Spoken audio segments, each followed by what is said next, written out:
I, for one, am increasingly concerned about the growing mobs occupying Wall Street and the other cities across the country. And believe it or not, some in this town have actually condoned the pitting of Americans against Americans. That was House Republican leader Eric Cantor last week at the Voter Values Summit. And since then, the groups he's called growing mobs, well, they have not let up. Members of the 99% movement marched again in Manhattan today and in other cities across the country, including Washington, D.C., where 6 protesters were arrested at the Hart Senate office building. Suddenly, Eric Cantor is singing a different tune. He told Reuters today, people are upset, and they're justifiably frustrated. They're out of work. The economy's not moving. Their sense of security for their future is not clear at all. People are afraid, and I get it. Really? Do you get it, Congressman? And it's just not Cantor. Other Republicans, including the presidential frontrunner, are changing their tune about the Occupy Wall Street movement. Joining me tonight is Mike Papantonio, host of the Ring of Fire radio show. Mike, great to have you with us. Does Eric Cantor prove that Republicans are starting to worry about the political influence of this movement, and this thing just might be for real? They're worried about this message, and the message is stop the looting and start the prosecuting. Because the people that these folks want prosecuted, the people in Occupy Wall Street that want the prosecutions they want, are the very people who are the money behind people like Eric Cantor and the money behind Mitt Romney. Look, the message is clear, Ed. It's a good message. The message is capitalism is a great system, one of the greatest systems in the world. But right now it's broken.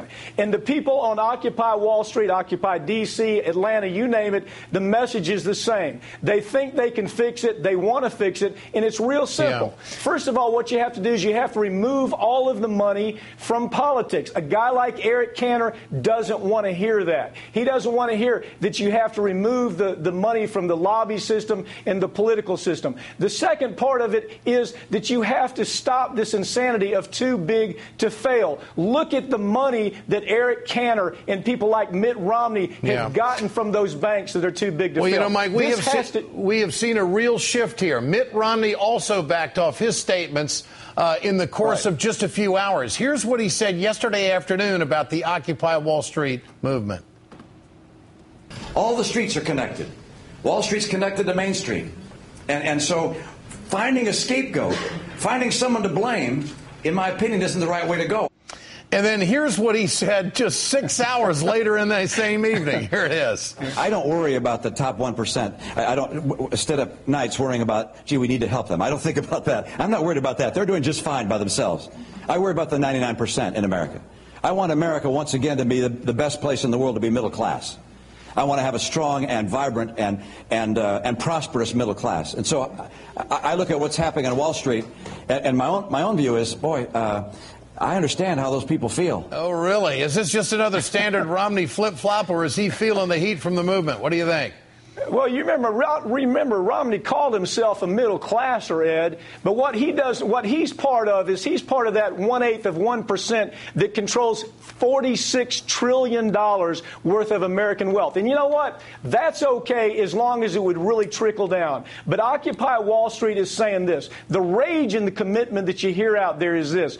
They're saying capitalism only works if you put money in the hands of people who are going to spend the money. Yeah. People who are going to go buy a television set or buy clothes or buy food. That's where you have to put the money, not in the top 1/8 of 1%. A guy like Romney doesn't understand. It's a disconnect for him. Quickly, let's talk about the debate tonight. Newt Gingrich made a controversial comment about throwing a sitting congressman in jail. Here it is. If you want to put people in jail, I want to second what Michelle said. You ought to start with Barney Frank and Chris Dodd. What do you think, Mike?